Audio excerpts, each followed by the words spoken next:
नमः समयसाराय स्वानुभूत्या चकासते चित्स्वभावाय भावाय सर्वभावान्तरच्छिदे अचिन्त्यशक्तिः स्वयमेव देवा चिन्मात्रचिन्तामणिरेष यस्मात् सर्वार्थसिद्धात्मतया विदत्ते ज्ञानी किमन्यस्य परिग्रहेण ज्ञानी किमन्यस्य परिग्रहेण।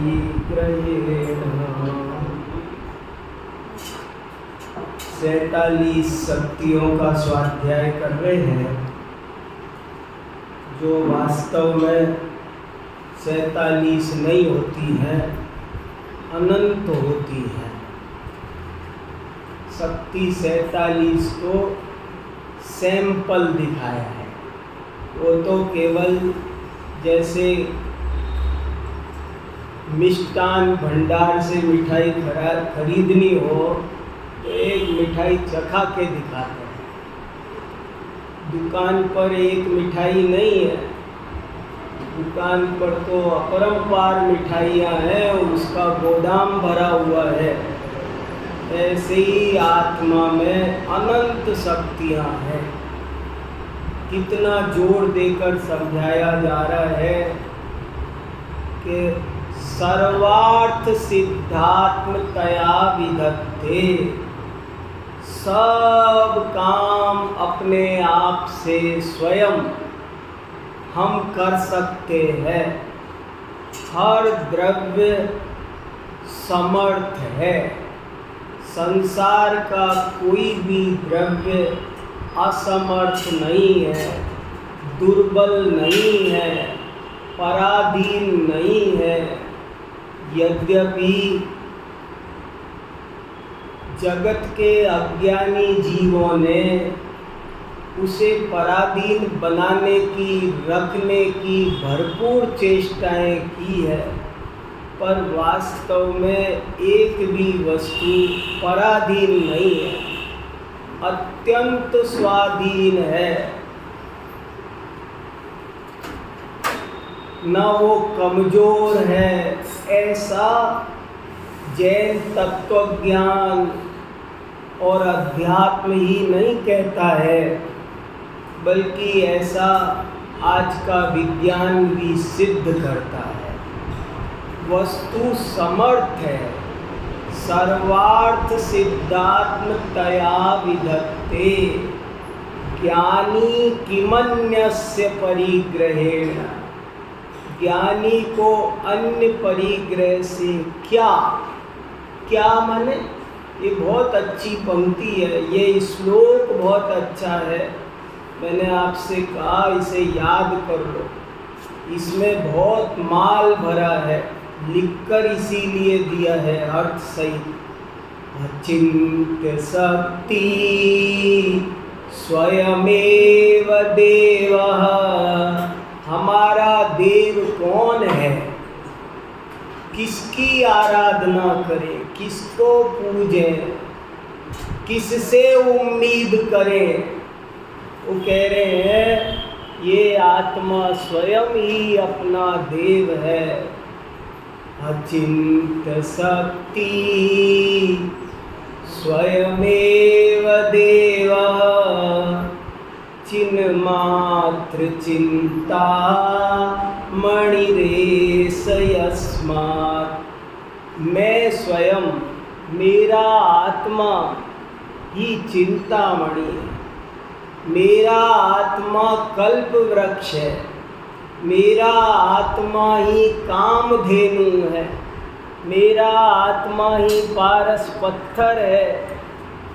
कितनी भी गंदगी का लोहा हो, आत्मा का स्पर्श करो एक समय मात्र के लिए तो वो सब कुंदन बन जाता है। मेरा आत्मा पारस पत्थर है, मेरा आत्मा चिंतामणि है, यही कल्प वृक्ष है, यही कामधेनु है। तो ज्ञानी किमन्यस्य परिग्रहेण, ज्ञानी को अन्य परिग्रह से क्या। अद्भुत श्लोक है। रोज जैसे नमोकार मंत्र का पाठ तो आपको सबने सिखाया रोज करना, मगर ये नहीं सीखा, बहुत बड़ी कमी रह गई। अचिंत शक्ति स्वयमेव देव, चिन्मात्र चिंता मणिरेश यस्मात्, सर्वार्थ सिद्धात्मतया विधत्ते, ज्ञानी किमन्यस्य परिग्रहेण। अन्य परिग्रह से, अन्य पदार्थ से ज्ञानी को क्या क्या माने, क्या लेना देना, क्या मतलब, क्या आवश्यकता, क्या उम्मीद, क्या भय। पर पदार्थ से मुझे क्या, क्या माने कुछ नहीं।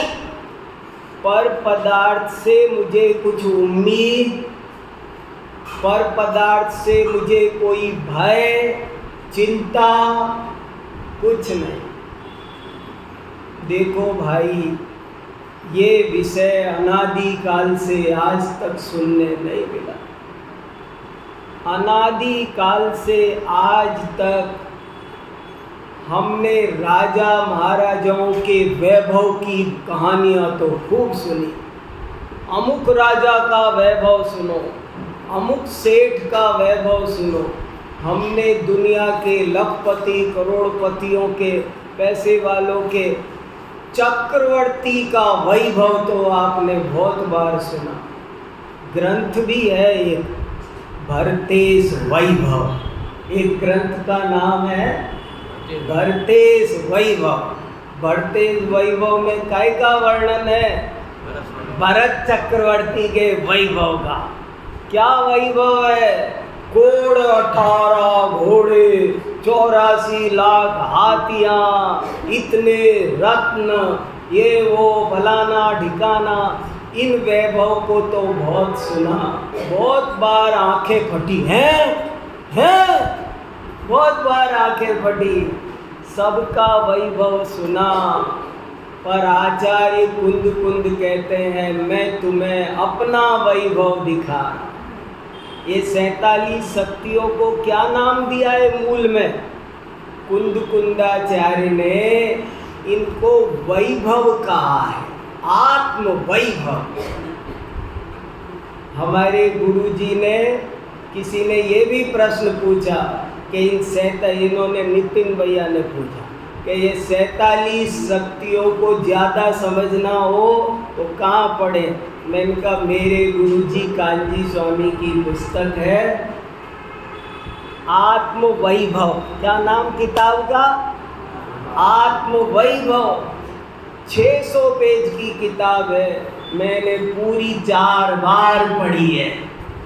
आप पढ़ो उसे एक बार, आंखें खुल जाएगी। अद्भुत चीज़ है। हमने दुनिया के वैभव को बहुत सुना, जाना, सुनाया, रात और दिन उसमें ही हमारा ध्यान रहा, पर हमने कभी अपना वैभव नहीं पहचाना। इसलिए यहाँ जोर देकर आचार्य देव समझा रहे, अपना वैभव जानो, अपना वैभव पहचानो। सब काम अपने से होते हैं। एक प्रश्न संतोष जी ने पूछा कि ये अंत में 47 शक्तियों के अंत में 6 शक्तियाँ आई, 60 कारक की, 7 आई बल्कि उसमें संबंध भी जोड़ दिया। कारक 6 होते हैं, कर्ता, कर्म, सबने व्याकरण में 55 में पढ़ा होगा। कोई भी काम करना हो तो उसकी फुल प्रॉपर्टी सट कारक होती है।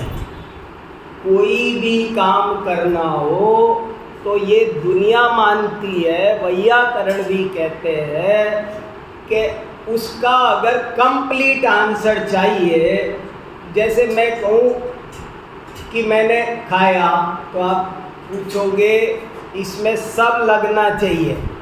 कर्ता कौन है, कर्म कौन, क्या खाया, नहीं मैंने खाया, अरे क्या वो पता नहीं मैंने खाया।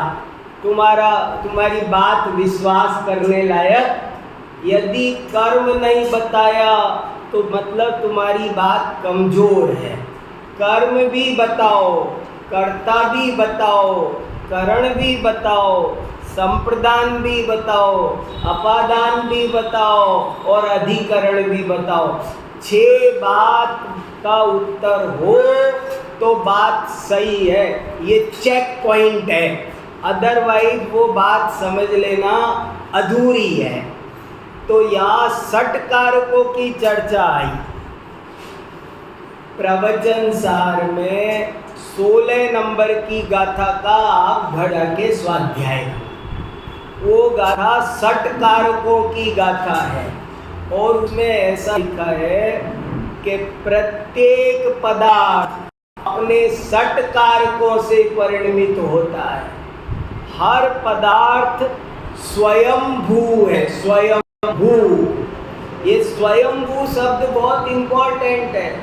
स्वयंभू, स्वयंभू माने स्वयं ही अपना कर्ता, मेरा कर्ता अन्य कोई नहीं, मेरा कर्म भी अन्य कोई नहीं, मेरा करण भी और कोई नहीं, मेरा संप्रदान भी और कोई नहीं, मेरा अपादान भी और कोई नहीं। वास्तव में सब द्रव्यों के सकारक उसके अंदर भरे पड़े हैं। ये मूल मुद्दे की बात है। सट कारक की शक्तियाँ भी क्या, वास्तव में 47 शक्तियों को भी शॉर्ट में कहना हो न तो सट कारक कह दो। सट कारक में सब आ गया। सट कारक में 47 शक्तियां आ गई, अनंत शक्तियां केवल सट कारक में आ गई। जीवत्व शक्ति, चिति शक्ति, दृषि शक्ति, ये भी सब सट कारक में शामिल हो, उनसे अलग नहीं है। सही पूछा जाए तो आचार्यों ने कभी सट कारक की भाषा में समझाया, कभी पंच समवाय की भाषा में समझाया, कभी निमित्त उपादान की भाषा में समझाया, कभी द्रव्य गुण पर्याय की भाषा में समझाया, कभी 47 अनंत शक्तियों की भाषा में समझाया। पर बात एक ही है, विचार करो। और एक बात मैंने 2 बार कही पर आज फिर तीसरी बार कह रहा हूँ। अब आज 47 शक्ति पर अपन पूरी चर्चा करना चाहते हैं, क्योंकि अब फिर 10 लक्षण शुरू होने हैं। आप भी उस आराधना में लगेंगे, मैं भी उस आराधना में लगूंगा और उसके बाद एक और नया टॉपिक आपको सुनाने का मन है, वो फिर शुरू करेंगे।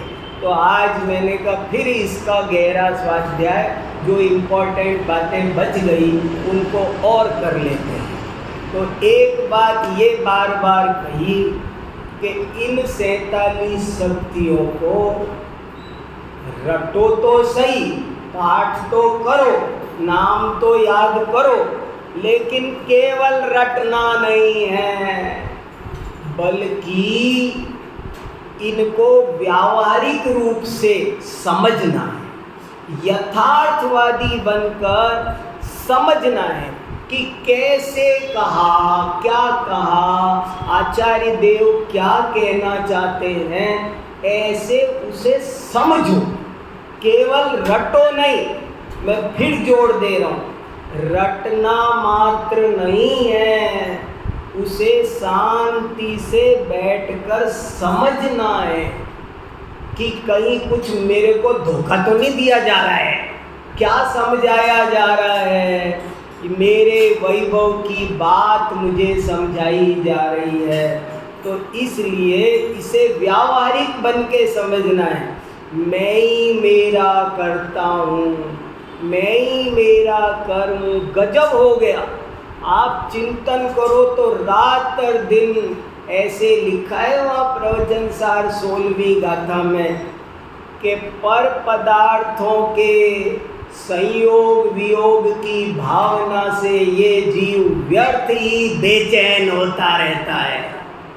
पर पदार्थों के ना हमको मिलने से कोई लाभ होना, 3 लोक मुझे मिल जाए, 3 लोक का वैभव मेरे काम का नहीं, लेकिन मेरी आत्मा में जो ये अनंत शक्तियों का वैभव है, ये मेरा असली काम करता है। कभी आज तक हमने अपने अगीत नहीं सुने, अपना महत्व नहीं पहचाना, और इसके बिना धर्म ध्यान होता नहीं है। इसलिए इस बात को अच्छे से विचार करना है, तब हमारी समझ में ये बातें आएंगी। कर्ता, कर्म, करण, कुछ तो साधन चाहिए है तेरे अंदर, संप्रदान चाहिए तेरे अंदर है, अधिकरण चाहिए तेरे अंदर है, 47 शक्तियों का, 60 कारकों का अगर सचमुच स्वरूप समझ में आएगा तो हमारा उपयोग सहज ही सारे विश्व से पलटा खाकर सहज ही अंतर्मुख हो जाएगा। क्योंकि अब यहाँ पर से कुछ लेना देना नहीं, पर से कुछ भी संबंध नहीं, कोई संबंध नहीं। ऐसे ये बात हमारी समझ में अच्छी तरह आनी चाहिए। एक प्रश्न और आया है कि स्वच्छत्व शक्ति में और प्रकाश शक्ति में क्या फर्क है? 2 शक्तियाँ आई ना। देखो, इन शक्तियों का रोज पाठ करो। मैं 2 महीने हो गए, मैं 2 महीने से रोज 47 शक्तियों का पाठ कर रहा हूँ, इनको पढ़ रहा हूँ, इन पर ध्यान दे रहा हूँ, चिंतन कर रहा हूँ।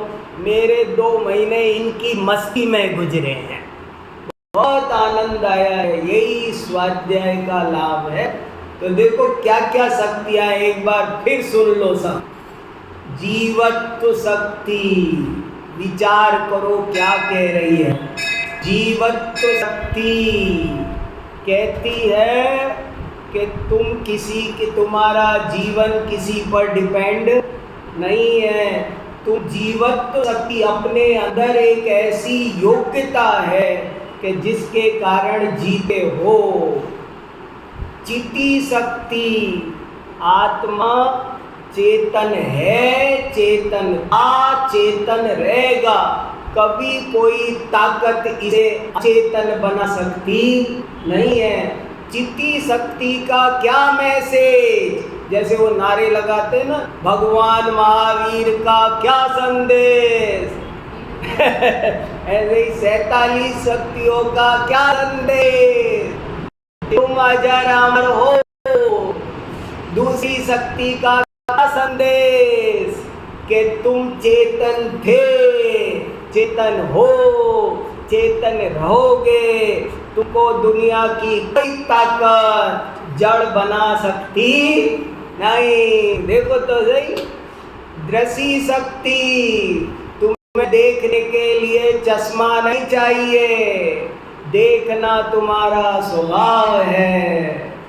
ज्ञान शक्ति, किताबें, टीचर कोई पढ़ाए, यूनिवर्सिटी, स्कूल, तुम्हारा स्वभाव ज्ञान है। सुख शक्ति, सुख कहाँ से आएगा? रोटी, पानी, कपड़े, लत्ते, 5 इंद्री के विषय भोग, इनमें सुख नहीं। सुख तो आत्मा का स्वभाव है। आत्मा का प्रदेश प्रदेश सुख गुण से भरा हुआ है। आत्मा के हर प्रदेश में 47 शक्तियां भरी हुई है। कहाँ है आत्मा? 47 शक्तियां कहाँ रहती है? पाँव में कि माथे में? हर प्रदेश में आत्मा प्रदेश प्रदेश सुख शक्ति से भरा हुआ है। क्या सुंदर संदेश है। वीर्य शक्ति, आत्मा अनंत शक्ति का धारक है और निरंतर अपने स्वरूप की रचना करता रहता है। उसे कोई किसी के आलम्बन की, कोई बैसाखी की जरूरत नहीं है। प्रभुत्व शक्ति, कौन है मेरा मालिक?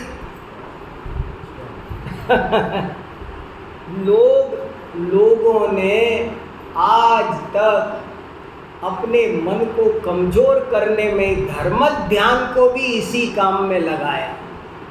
बस मन दुर्बल कर रहे, वो मालिक है, वही रख रहा है, वही ऐसी जिंदगी बना रखी है कि कैसे उभरेंगे, मिथ्यात्व का नाश कैसे होगा। ऐसे लगता है बस वही बात, उसी का करो। कहा था ने पिछली बार, कुछ नहीं रखा, मिथ्यात्व का पोषण हो रहा है। पर ये कह रहे हैं तुम अपने प्रभु हो, विभु हो। देखो, प्रभुत्व शक्ति, विभुत्व शक्ति, सर्वदर्शित्व शक्ति। मैं लिमिटेड देखूं ऐसी शक्ति नहीं है, अनलिमिटेड अनंत पदार्थों को देखने की आत्मा में शक्ति है। सर्वदर्शित्व शक्ति, सर्वज्ञत्व शक्ति। देखो, जानू नहीं, सबको जानू। स्वच्छत्व शक्ति, स्वच्छ शक्ति माने क्या? कैमरे का उदाहरण देके बताया ना। स्वच्छ माने बिल्कुल क्लियरिटी, ट्रांसपेरेंसी, वो बिल्कुल क्लियर दिखना। प्रकाश शक्ति। प्रश्न था कि क्या फर्क है स्वच्छत्व शक्ति और प्रकाश शक्ति में? स्वच्छत्व शक्ति तो इस बात को बताती है कि उसकी क्लियरिटी है। देखो, दर्पण स्वच्छत्व का उदाहरण है और दीपक प्रकाश का उदाहरण है। प्रकाश, उसमें प्रकाश शक्ति की परिभाषा है स्वयं को भी जाने। देखो, दीपक की दर्पण और दीपक में क्या फर्क है कि दर्पण दूसरों को तो प्रकाशित करता है मगर स्वयं को प्रकाशित नहीं करता। और दीपक, प्रकाश शक्ति ये बताती है, स्वच्छत्व शक्ति ये बताती है कि आत्मा अनंत द्रव्य गुण पर्यायों को एकदम स्वच्छ स्पष्ट जानता है। और प्रकाश शक्ति ये बताती है कि अपने को भी जानता है। प्रकाश शक्ति क्या बताती है? सकल गे ज्ञायक तदपि स्वच्छत्व शक्ति निजानंद रसलीन। ये प्रकाश शक्ति, जैसे दीपक अपने को भी प्रकाशित करता है, ये फर्क है। स्वच्छत्व शक्ति, प्रकाश शक्ति, असंकुचित विकासत्व शक्ति। आत्मा कितना विकास करे बेरोक टोक, कोई बंधन है, कोई बंधन नहीं है। अकार्य कारणत्व शक्ति, कोई हमारा कार्य नहीं, कोई हमारा कारण नहीं, हम किसी के कार्य कारण नहीं। देखो, परिणम्य परिणाम तत्व शक्ति, मैं दूसरे को जानूं भी और दूसरा मुझे जान भी सके, इसमें कोई दिक्कत नहीं है, कोई बाधा नहीं है। अनंत सिद्ध भगवान मुझे जान रहे हैं, मैं उनके ज्ञान का गेब, मैं किसी का कार्य, ये कहाँ से निकली परिणाम में परिणाम तत्व? एक बात और है, ये सारी शक्तियाँ समय सार में से ही निकली है। इन सब का कौन शक्ति किस गाथा में से निकली है ये विवेचन मिलता है। जब आप आत्म वैभव आत्म प्रसिद्धि पढ़ोगे तो आपको वर्णन मिलेगा। जैसे दूसरी गाथा है जीवो चरित दंसन, तो वहाँ से निकाली जीवत्व शक्ति, ऐसे निकाली है। सब शक्तियाँ मूल गाथाओं में मौजूद है। वैभव, इसको वैभव क्यों कहा कि जैसे पास में 2 पैसा आ जाए तो खुमारी आ जाती है, सबकी परवाह मिट जाती है, मस्ती छा जाती है। ऐसे कह रहे हैं कि तुम्हारा ये असली वैभव है। शेर मुझे खा सकता है, 100 शेर मिलके भी मुझे खा सकते, मेरे एक प्रदेश को शेर नहीं खा सकता। पॉसिबल ही नहीं है। बताओ, माथे पर सारा बोझा कूड़ा करकट धरा हुआ है, बोझे में दबे जा रहे हैं, कमर झुक गई है, गर्दन टूट गई है, अनादि काल से ऐसा हो रहा है। और ये 47 शक्ति कहती है ये कचरा उठा के फेंक दो, कोई हमको खा नहीं सकता। पर पदार्थ से हमें क्या। हाँ सुमन जी। हाँ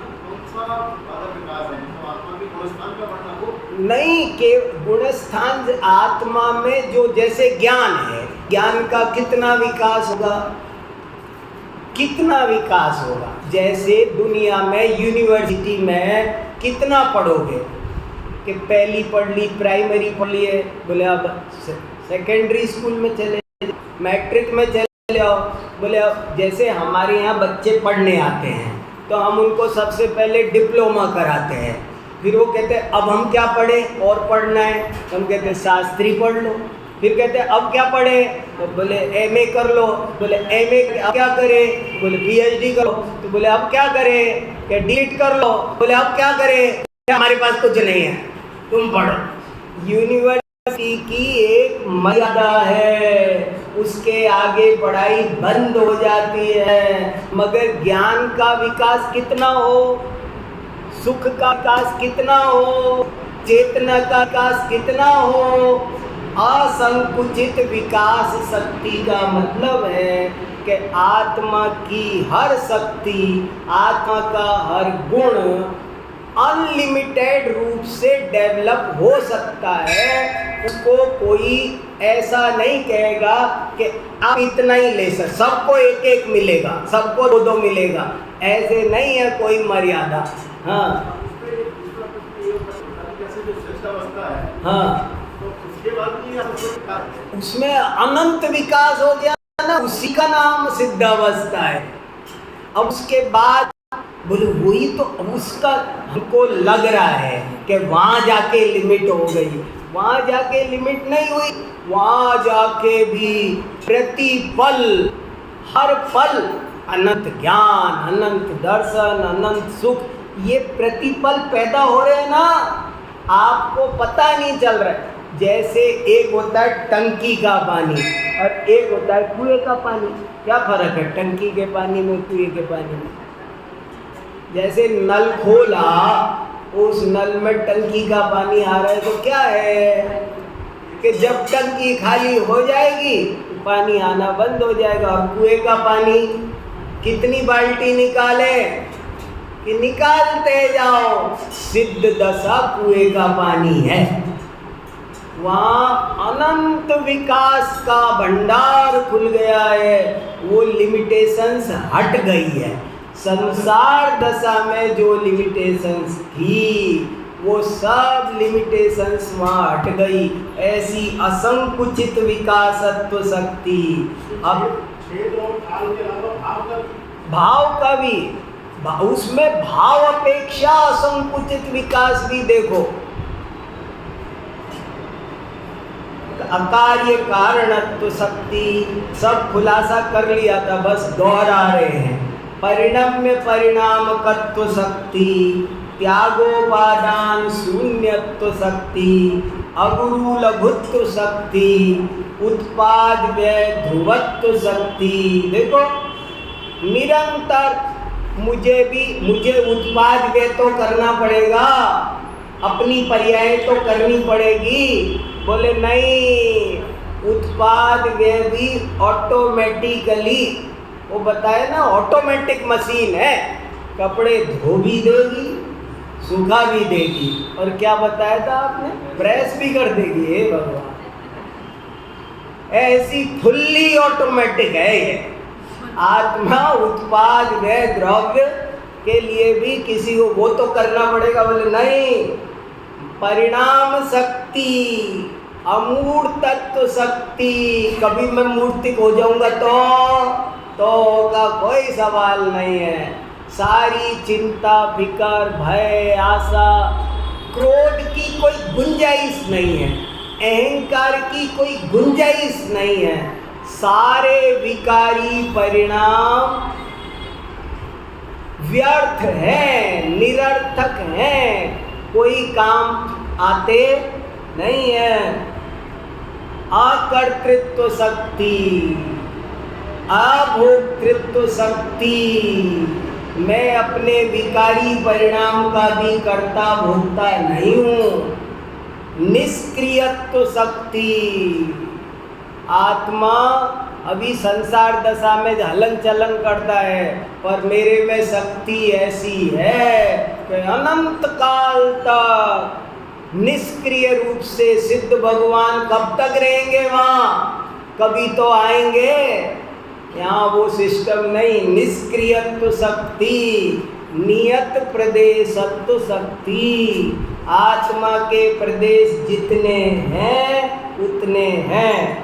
स्वधर्म व्यापकत्व शक्ति, साधारण असाधारण, साधारण असाधारण धर्मत्व शक्ति। देखो सब एक एक शक्ति को एक एक काम लगा। जैसे अपन कोई प्रोग्राम करते हैं ना, तो सबकी ड्यूटी लगा देते हैं। मान लो पाठशाला में कोई फंक्शन है, तो एक की ये ड्यूटी, एक की ये ड्यूटी, एक की ये ड्यूटी। आयोजक निश्चिंत हो जाता है, जो उसका संयोजक होगा वो। ऐसे ही आत्मा में इतनी शक्तियां हैं, सबकी ड्यूटी लगी है कि तुमको ये करना है, तुमको, और हमको कोई परवाह करनी नहीं है। अनंत धर्मत्व शक्ति, विरुद्ध धर्मत्व शक्ति, तत्व शक्ति, अतत्व शक्ति, एकत्व शक्ति, अनेकत्व शक्ति। देखो देश को दो चिंता होती है, भारत सरकार को दो तरह की चिंता होती है। कोई देश पर कोई शासन करता है तो उसे दो तरह की चिंता होती है। एक ये चिंता होती है कि दूसरा नहीं आक्रमण कर दे, और एक ये चिंता होती है कि हमारे राज्य में उठ जाए। तो ये कह रहे आत्मा में दो शक्तियां हैं। आत्मा एक भी है और अनेक भी है।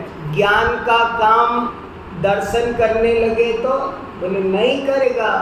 ज्ञान अलग है, दर्शन अलग है, जीवन सब गुण अलग अलग है। ये भी पॉइंट इंपॉर्टेंट आया था। सब शक्तियों का रूप एक दूसरे में पाया जाता है, परंतु सब शक्तियां हैं न्यारी न्यारी। कोई शक्ति एक दूसरे के रूप नहीं है, लेकिन एक दूसरे में उसका रूप है। जैसे जीवत्व शक्ति है, उसका रूप ज्ञान में ना हो तो ज्ञान जड़ हो जाए, वो जी ना सके। अस्तित्व सद्गुण सब में है कि नहीं है? है। इसलिए यहाँ ये बात जोर दे के समझाई जा रही है, ये अच्छे से समझने की जरूरत। आत्मा एक भी है, पूरा एक ही रहेगा। वो बिखर के कभी अलग हो जाए तो, मेरे अंदर से अधिकरण शक्ति भाग जाए तो वो नाराज हो जाए। कोई जैसे बीजेपी में से बगावत करके आम आदमी में जा मिलते हैं, ऐसे हमारी पार्टी का मेंबर चल के पुद्गल में मिल जाए तो मेरा जीवत्व गुण माइक में चला जाए तो बोले ऐसा होगा नहीं, उसमें एक एकत्व शक्ति है, अनेकत्व शक्ति है, भाव शक्ति है। ये भी जैसे सट कारक है ना, ऐसे 6 शक्तियों का पेयर एक ये भी है। ये भी वही पूरा का पूरा मैसेज कन्वे करता है। एक शक्ति भाव, एक शक्ति अभाव, एक शक्ति भाव भाव, एक शक्ति अभाव अभाव, एक है भाव का अभाव और अभाव का अभाव। जो होना है वो होता है और जो नहीं होना हो वो होता है। ये बड़ी ऊंची बात है। ये 60 कारकों की तरह 6 शक्तियों का ये ग्रुप भी बहुत ध्यान से समझने लायक है। भाव शक्ति, क्रिया शक्ति, कर्म शक्ति, कर्तृ शक्ति, करण शक्ति, संप्रदान शक्ति, अपादान शक्ति, संबंध शक्ति। ये देखो, ये 47 शक्तियाँ हैं और इन सब का कुल मैसेज क्या? देखो, थोड़ी सी इम्पोर्टेंट बात दो और।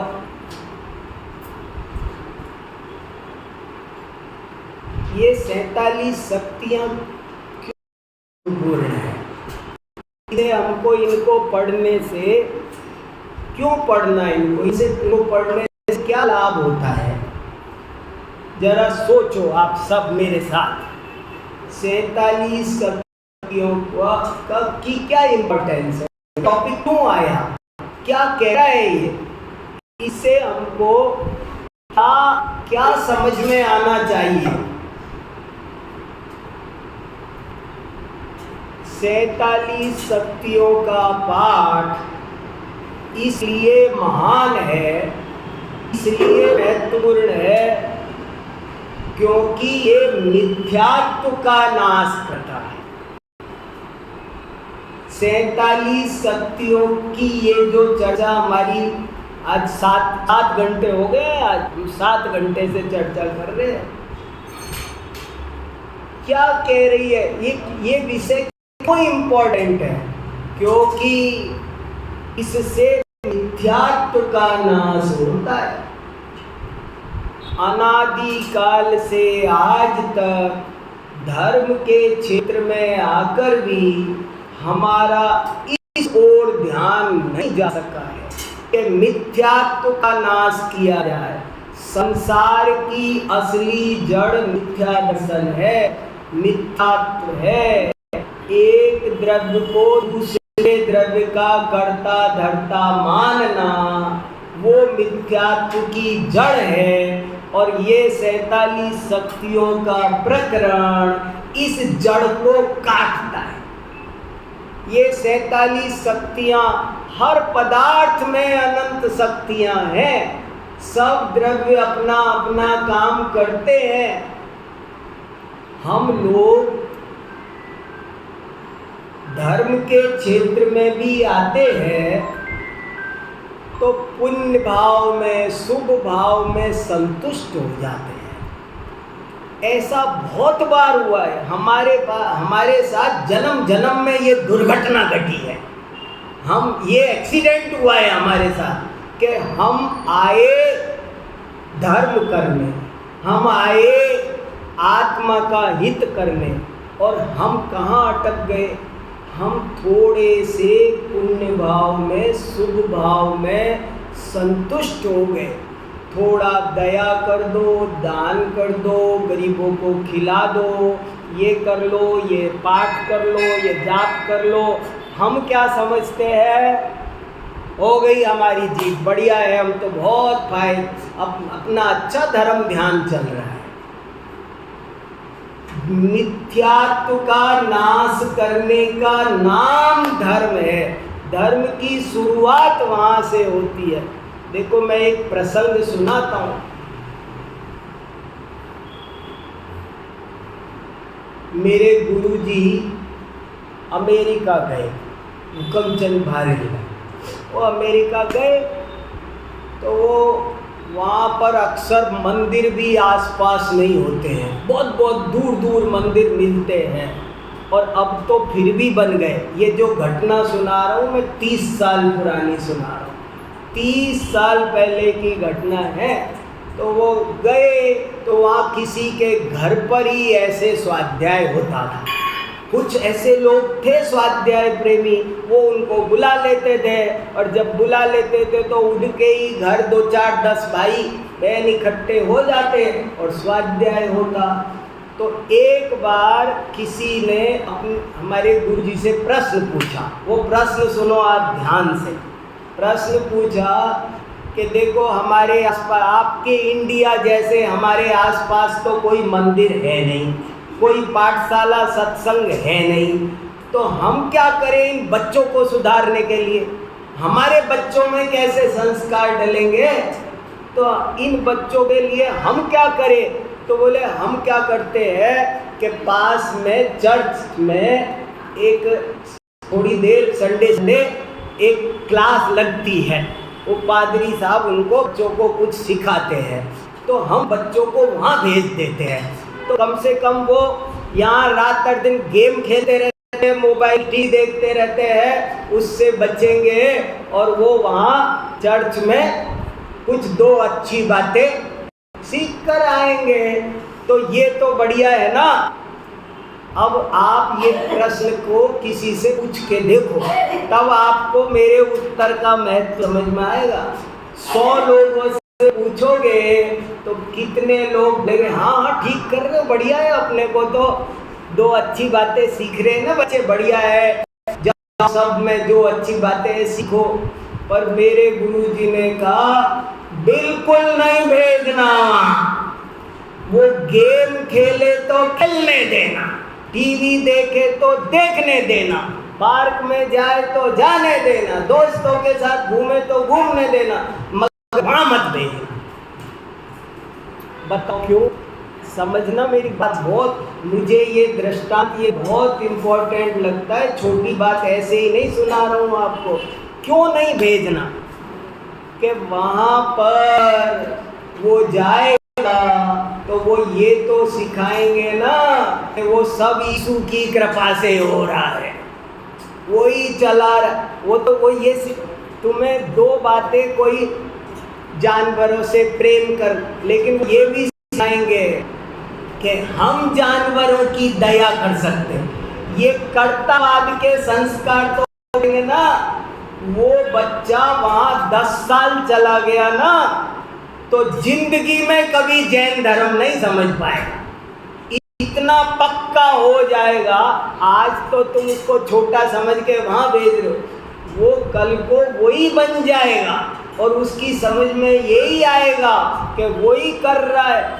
और सुनो, अभी तो उसको ये पता है कि मैं धर्म नहीं कर रहा हूँ, मैं रात भर दिन गेम खेलता रहता हूँ, उसे धर्म का भ्रम तो नहीं हो रहा है। उसको ये तो पता है मैं पाप कर रहा हूँ, और वहाँ भेज के तो उसे धर्म का भ्रम और हो जाएगा और वो हमेशा के लिए सच्चे धर्म से वंचित हो जाएगा।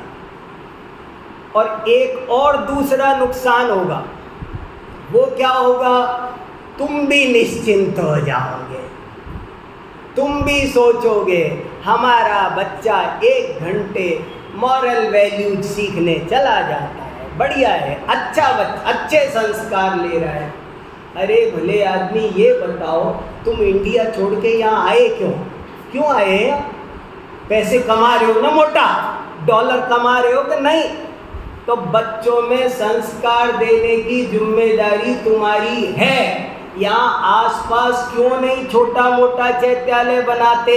आसपास क्यों नहीं छोटी सी पाठशाला खोलते? तुम जब सब कमा सकते हो, 5 इंद्री के विषयों में लाखों डॉलर खर्च कर सकते हो, तो ये काम प्रायोरिटी पर क्यों नहीं कर रहे हो? ये जरूरी नहीं है क्या? लेकिन तुम भी वहाँ भेज कर निश्चिंत हो जाते हो, तुम्हें भी परवाह नहीं है तो तुम भी निश्चिंत हो जाओगे, और वहाँ नहीं भेजोगे तो तुम्हें भी चिंता रहेगी। कम से कम कोई न, अरे तुम 5 आदमी मिलकर जब तक ना हो सके तब तक अपने किसी एक के घर पर चलाओ, पर ये वीतराग विज्ञान पढ़ो, जैन तत्व ज्ञान पढ़ो, नमोकार मंत्र पढ़ो, उनकी प्रेयर पढ़ोगे तो हमेशा के लिए छूट जाओ। देखो बात समझ क्या हो रहा है, वहाँ जाके कोई गंदी बात नहीं सीख रहे हैं। समझना कि वो चर्च में कोई हिंसा नहीं सिखा रहे हैं, झूठ चोरी व्यभिचार ये सिखाते नहीं, सिखाते अच्छी अच्छी बातें सिखाते, सेवा परोपकार, रोगियों की सेवा, सब बहुत बढ़िया बढ़िया बातें सिखाते हैं, लेकिन कर्तावाद वो महामिथ्यात्व है। एक द्रव्य दूसरे द्रव्य का करता है, ये मान्यता जहाँ होती है वो चाहे पुण्य की क्रिया हो, वो वहाँ पर महापाप का साथ साथ बंद भी करती है। देखो एक आदमी पूजा कर रहा है और वो पूजा करते करते ये सोचे कि भगवान मेरा भला करेंगे, तो वो पूजा का थोड़ा सा पुण्य भाव कर रहा है, साथ में 70 कोड़ा कोड़ी का मिथ्यात्व भी बांध रहा है जो उसे निगोद में ले जाएगा। मान लो मैं गरीबों को खाना खिलाऊं तो अच्छी बात है, बुरी बात है, खिलाओ, लेकिन मैं खिला रहा हूँ, मैं इनको भोजन देता हूँ, इस मान्यता से तो निगोद जाओगे। एक प्रश्न पूछा मोक्ष मार्ग प्रकाशक में कि साहब हम किसी को दे ही तो रहे, देना तो भला ही है ना। गुरुदेव के प्रण में आया कि वो ग्रह की शांति लिए हम किसी को, हम 11 पंडित जिमाई तो रहे, इसमें क्या बुरा है। हम 11 पंडितों को खाना खिला रहे हैं, 11 ब्राह्मणों को भोजन करा रहे हैं, इसमें गलती क्या है। खिलाई तो रहे, कुछ गंदा काम थोड़ी कर रहे हैं। लोग ऐसे पूछते हैं कि साहब हम कौओं को डाल ही तो रहे। अरे तुम कौओं को किस भावना से डाल रहे हो, ऐसे नहीं डाल रहे, हमें पता है। देना तो अच्छा है, देखो उनकी लाइन सुनो ध्यान से, देना तो अच्छा है, पर भय और आशा से देना तो मिथ्यात्व है, निगोद का कारण, निगोद का कारण। हम थोड़ा थोड़ा पुण्य भाव करके संतुष्ट हो लेते हैं। एक द्रव्य को दूसरे द्रव्य का कर्ता मानना ये मिथ्यात्व है, और ये 47 शक्ति का प्रकरण इस मिथ्यात्व पर वज्र का प्रहार है, तोड़ता है। कोई किसी का कुछ करता धरता नहीं है, सब द्रव्य अपने में मगन है। हर द्रव्य अपने परिणमन का खुद जिम्मेदार है। जिस दिन ये बात समझ में आएगी कि हर द्रव्य अपनी योग्यता से परिणमन करता है, उस दिन ये विषय समझ में अच्छे से आएगा। ये तो अपने 25 साल हो गए इस सात सभा को चलते चलते, इसलिए यहाँ पर ये अमृत निकल रहा है, बरस रहा है, और ये कहीं मिलने वाला नहीं है। इसे अच्छे से समझ लो। आपको धर्म के नाम पर लोग थोड़ा सा पाप से बचा के, पुण्य में लगा के, और बदले में कर्तावाद का विष मिला के दे देंगे, परोस देंगे, खा लो बेटा। जहाँ कहीं भी जाओ आपको पाप से बचा लेंगे, हाँ बढ़िया हो गया, पुण्य परोस देंगे और उसमें कर्तावाद का महाविष मिला देंगे। सो खाओगे तो एक भोग पुण्य फल स्वर्ग में चले जाओ, और छूट करके निगोद में चले जाओ। मिथ्यात्व का नाश करने के लिए ये 47 शक्ति समझो। एक द्रव्य दूसरे द्रव्य का कर्ता नहीं है, इस बात को अच्छे से समझो, ठीक है। और किसी को क्या कह रहे थे? हाँ भाई साहब, हाँ तो जीवन शक्ति ये तो पूर्ण तो प्रकट है, हाँ बुद्धि की प्रकट है, हाँ रस्सी और ये ज्ञान हाँ शक्ति प्रकट है। अभी वर्तमान में भी दर्शनोपयोग ज्ञानोपयोग है कि नहीं हमारे? लेकिन ये पूर्ण प्रकट है नहीं, नहीं, पूर्ण प्रकट नहीं है। पूर्ण प्रकट अपनी अवस्थानुसार प्रकट होते 10 धर्मों जैसा अंश, इसीलिए उन्होंने 2 शक्ति अलग अलग करी, दृशी शक्ति, सर्वदर्शी शक्ति, मगर वो 2 इसीलिए करी। बहुत सुंदर। हाँ बोलो नितिन जी।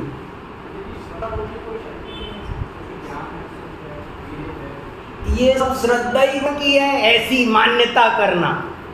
कल एक प्रश्न पूछा किसी ने कि स्यादवाद कौन सा प्रमाण है, स्मृति प्रज्ञान कहाँ गर्भित होता है? मैंने कहा वो तो शैली है, वो सब प्रमाणों में व्याप्त है। तो श्रद्धा गुण, ये सब 47 शक्तियों पर श्रद्धा करो, मैं अनंत शक्तिशाली हूँ, ये सब श्रद्धा गुण के लिए ही समझाया जा रहा है। चलो बहुत अच्छा, सब लोग इस विषय को अच्छे से समझो। जावाणी के ज्ञान ते सूझे तो भालो,